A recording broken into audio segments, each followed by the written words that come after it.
Análisis caso clínico histeria, caso Dora, un caso clínico como un tratamiento, es una ficción con efectos de verdad, pero no el relato de una vida, sino el de la lógica con la que el analista ha entendido y operado sobre el discurso del paciente. La vida de Dora no fue extraordinaria, como no lo es la de la mayoría. No pudo escapar ni a la neurosis ni a la historia de su época. Dora denunciaba que su padre y una señora, la señora K, tenían un amorío. El padre lo negaba, decía que eran fantasías de Dora. Freud le dio la razón a Dora, le dijo, en resumen, que lo que ella decía era verdad, la dialéctica de la verdad continuara y avanzara. Esa respuesta fundó la transferencia positiva de Dora. La transferencia positiva es motor del análisis, es aquella que se atiene a la palabra de Dora, que hace avanzar la palabra del paciente respetando los términos propios en que habla. Ayuda a avanzar en el campo de la verdad. Se trata del eje simbólico entre el sujeto y el superyo, como aquel a quien nos dirigimos cuando hablamos, de quien esperamos una sanción respecto de lo que se dice, verdadero o falso. Pero esto no agota la cuestión, porque el problema fundamental que plantea precisamente ese caso es la transferencia negativa que llevó a la interrupción del análisis. Freud se preguntó qué pasó y llegó a la conclusión de que él no había adivinado a tiempo la transferencia negativa de Dora. Freud insistía con que Dora estaba enamorada del señor K, el marido de la señora K. Dora decía todo el tiempo que no, y Freud lo interpretaba como resistencia. En el caso de Dora era la famosa pregunta ¿qué es una mujer? Si Freud hubiera podido hacer escuchar esta verdad, habría ganado mucho en prestigio ante Dora. Y ese es el resorte de la transferencia positiva, el prestigio que puede ganar el analista cuando escucha y hace lugar a una palabra verdadera. Si alguien va a un análisis es porque quiere decir, y se le ofrece que hable, con lo cual se suscita esa demanda. En este sentido, la transferencia no es otra cosa que el despliegue de la demanda, llevado este despliegue a su límite. La demanda es demanda de amor cuando la demanda empieza a vaciarse de los supuestos objetos que se demandan hasta que está en juego. Ya no se sabe muy bien que en ese punto límite. Lo que está en juego es el ser, y una de las maneras de poner en juego algo que responda a esa demanda de ser es el amor. El sueño hace pasar en imágenes lo que no puede decirse. Pero insiste, el deseo se presenta como vía directa de acceso al inconsciente, donde lo reprimido retorna para que el sujeto comunique a modo de relato, de recuerdo, esa aventura figurada. Dora, joven de 18 años, sueña como respuesta al deseo del hombre, al rechazo que le produce este deseo, al misterio que encierra a la mujer para ella. Sueña también en un momento particular de la cura, para poner en acto el inconsciente en el marco que le propicie la transferencia analítica. Llena de incógnitas, Dora sueña.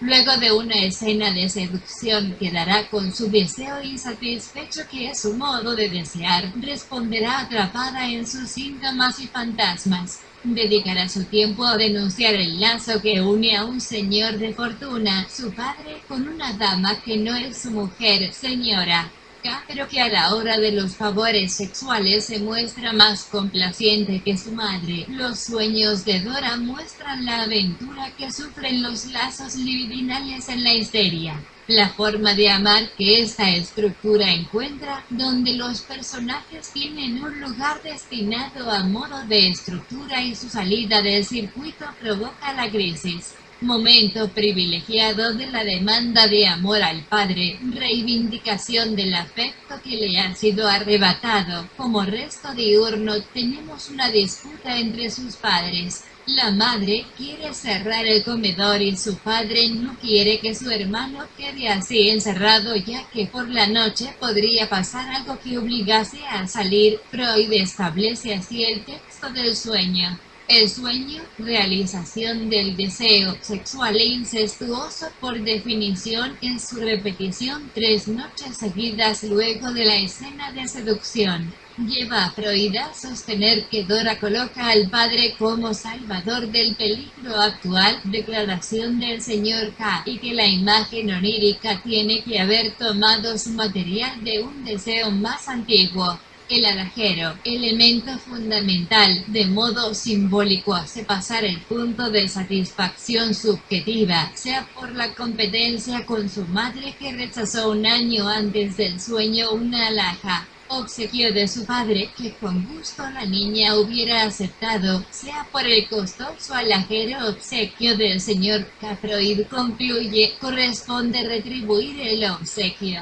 Toma al alajero como designación de los genitales femeninos como el lugar de peligro de penetración de un hombre frente al cual Dora apela al Padre Salvador, dice Freud. Dora aceptaría de su padre lo que su madre rechaza. A Dora la joya no le interesa, el órgano viril solo le interesa el alajero. Ella goza con la envoltura. Satisfacción autoerótica que trae desde la infancia, con la masturbación infantil, la transferencia permitió que el sueño se produjera de nuevo con las variantes de la repetición. Se unía al pasado en escapar a un peligro, y se realizaba como el designio de abandonar la cura en la actualidad por el pensamiento de tentación de recibir un beso de Freud, también fumador. El olor a humo tras despertar trae la nostalgia del beso de un fumador producido a los 14 años con el señor K y el asco que produjo como rechazo a la excitación. Así, tras la primera situación del sueño, manía de venganza, se oculta una fantasía de exploración. Un hombre se esfuerza por penetrar en los genitales femeninos. Freud lo comunicó a Dora. Enseguida emergió un fragmento olvidado. Ella se va tranquila, antes dijo en modo alguno, triste a su habitación y ahí lee un gran libro que yace sobre su escritorio.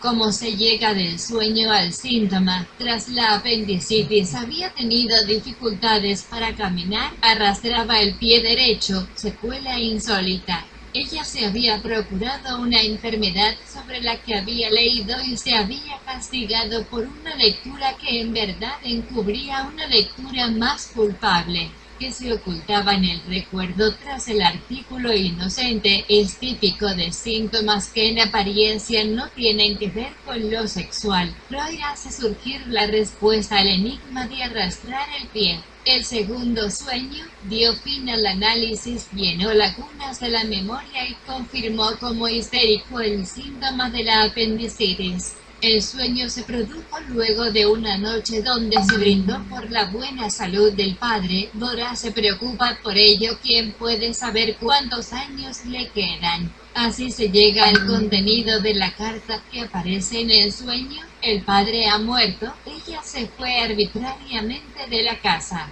Freud le recuerda la carta de despedida, intento de suicidio, que le había dejado al alcance a sus padres, destinada a horrorizar al padre para que renunciase a la señora K, o vengarse de él si no podía moverlo a que lo hiciese. Fantasía de venganza, ella se iba de casa al extranjero, y la nostalgia que sentiría el padre por ella le partiría el corazón. Síntesis del caso Dora. Freud es totalmente impracticable y trata al mismo tiempo la técnica de análisis y de la estructura interna de un caso de histeria. La técnica exige absolutamente una exposición separada, que la clarifique sobre la base de numerosos ejemplos tomados de los casos más diversos y que pueda prescindir del resultado a que se llegó en cada uno de ellos. Solo la técnica terapéutica es puramente psicológica. La teoría en modo alguno deja de apuntar a las bases orgánicas de la neurosis y se basa en una alteración química todavía apprehensible.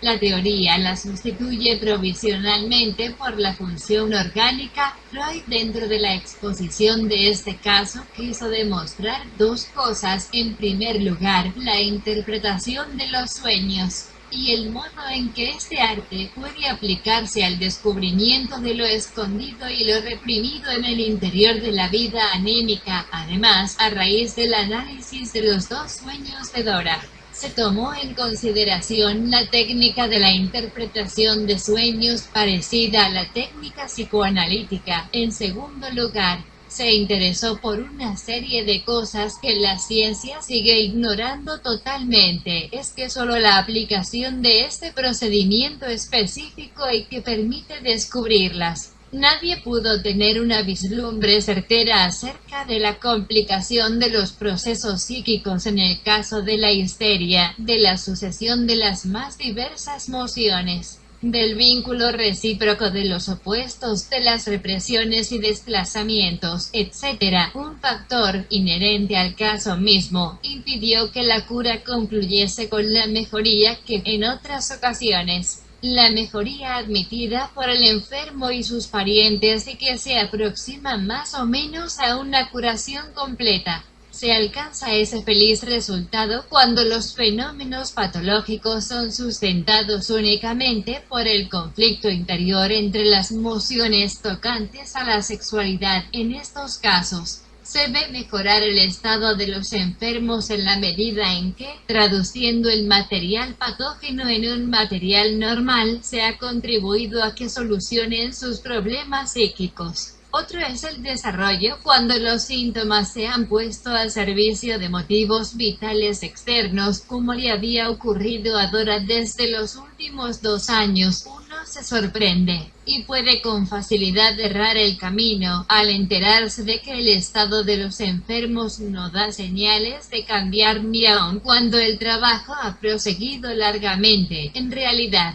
es cierto que los síntomas no desaparecen mientras dura el trabajo, pero sí un tiempo después, cuando se han disuelto los vínculos con el terapeuta. Las transferencias, la cura psicoanalítica no crea la transferencia, solo la revela, como a tantas otras cosas ocultas en la vida del alma. La única diferencia reside en que, espontáneamente, el enfermo solo da vida a transferencias aceptables para el paciente que contribuyan a su curación, y si esto no es posible, se alejará todo lo rápido que pueda, como en el caso de Dora, donde Freud le recuerda a su padre, la transferencia es un factor único que permitió esclarecer las particularidades del análisis de Dora, lo que constituye su ventaja y lo hizo parecer apto para una primera publicación introductoria. Su particular transparencia guarda íntima relación con su gran falla,